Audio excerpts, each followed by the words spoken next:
Halo, perkenalkan nama saya Nikada Amanda Maharani dengan NIM 2401541050.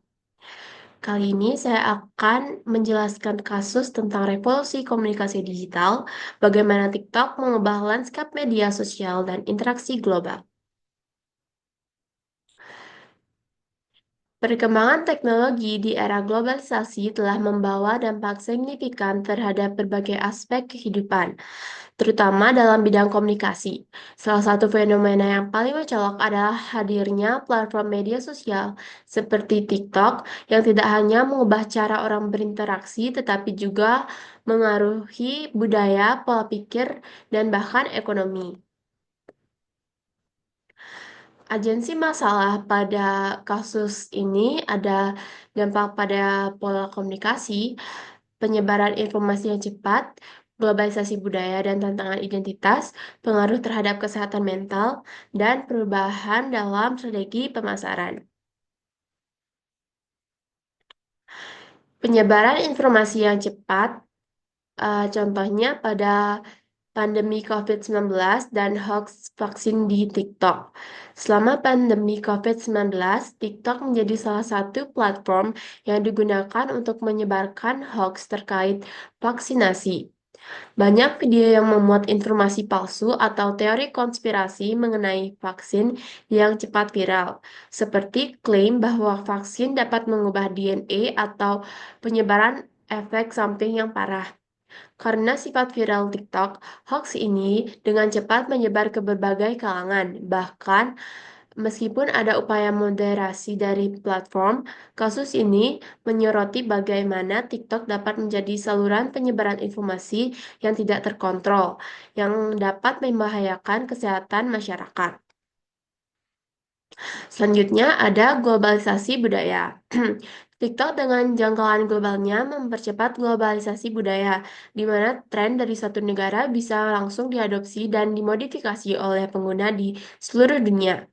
Hal ini membawa tantangan terhadap identitas budaya lokal karena budaya global seringkali lebih mendominasi, sementara budaya lokal bisa terancam punah. Contohnya, pada kebudayaan Korea atau K-pop yang berkembang pesat di TikTok adalah contoh globalisasi budaya. Tren K-pop seperti gerakan tarian dari lagu-lagu populer seperti BTS dan Blackpink telah menyebar di seluruh dunia. Banyak pengguna TikTok, terutama di luar Korea, mengadaptasi gerakan-gerakan tersebut dan memasukkan elemen budaya Korea dalam konten mereka. Selanjutnya ada pengaruh kesehatan mental.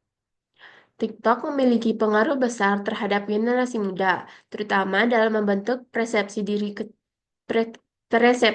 dan kecantikan. Sebuah studi yang dilakukan oleh The Royal Society for Public Health di Inggris menunjukkan bahwa media sosial termasuk TikTok dapat memperburuk kesehatan mental remaja dan tekanan untuk memenuhi standar kecantikan atau gaya hidup tertentu. Banyak remaja yang merasa tidak cukup baik karena perbandingan dengan influencer atau selebriti TikTok yang tampak sempurna. Dampak ini bisa memperburuk masalah seperti kecemasan, depresi, dan gangguan makan. Sebagai contoh, beberapa kasus menunjukkan remaja yang merasa tertekan oleh komentar atau peringkat yang rendah pada video mereka. Bahkan ada yang terlibat dalam perilaku berbahaya setelah merasa tidak mendapatkan perhatian atau pengakuan yang diinginkan. Selanjutnya ada perubahan dalam strategi pemasaran. Pemasaran produk kesehatan yang tidak terbukti di TikTok. TikTok seringkali digunakan untuk mempromosikan produk kesehatan atau kecantikan yang tidak teruji secara medis. Salah satu contohnya adalah tren produk suplemen diet atau perawatan kulit yang dipromosikan oleh influencer tanpa bukti ilmiah yang cukup.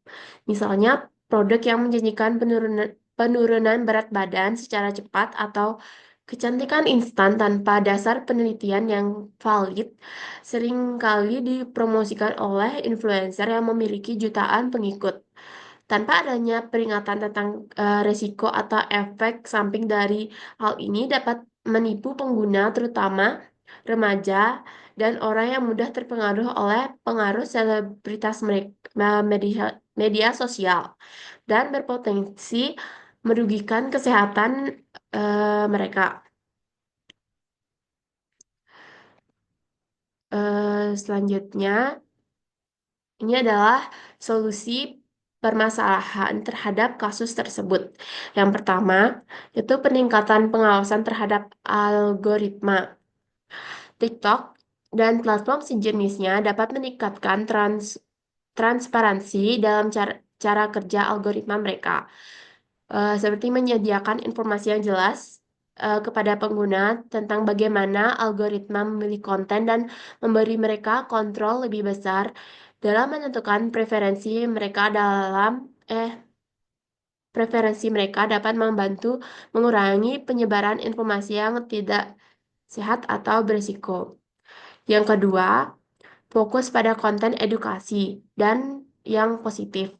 TikTok dapat lebih mendukung konten edukatif seperti tutorial keterampilan, seperti pembelajaran bahasa atau informasi kesehatan untuk membantu penggunanya berkembang secara positif. Platform ini bisa meningkatkan fitur yang memungkinkan pencarian konten bermanfaat lebih mudah ditemukan dan mendukung kreator yang berfokus pada konten yang membangun. Yang ketiga, ada pengembangan regulasi dan kebijakan yang tepat. Pemerintah dan platform media sosial seperti TikTok dapat bekerja sama untuk mengembangkan regulasi dan lebih ketat mengenai penyebaran konten berbahaya termasuk hoax, ujaran kebencian, dan konten eksploitasi. Selain itu, kebijakan yang lebih ketat terkait privasi pengguna yang perlu diterapkan untuk melindungi data pribadi pengguna dari penyalahgunaan. Selanjutnya, kesimpulannya, jadi revolusi komunikasi digital yang dipicu oleh TikTok telah mengubah cara kita berinteraksi dan berbagi informasi secara global. Platform ini membuka peluang baru untuk kreativitas dan konektivitas, tetapi juga menghadirkan tantangan seperti penyebaran misinformasi. Dampak negatif terhadap kesehatan mental, dan dampak negatif terhadap kesehatan mental. Untuk menghadapi tantangan ini, diperlukan upaya kolaboratif antara pemerintah, platform digital, dan pengguna itu sendiri. Promosi konten positif dapat menjadi solusi yang efektif untuk memaksimalkan potensi TikTok dan platform sejenisnya, sambil meminimalkan dampak negatifnya. Dengan langkah-langkah ini, TikTok dapat berperan sebagai alat komunikasi yang lebih aman, sehat, dan berdampak positif bagi masyarakat global. Sekian dari pembawaan Sekian pembawaan kasus dari saya dan terima kasih.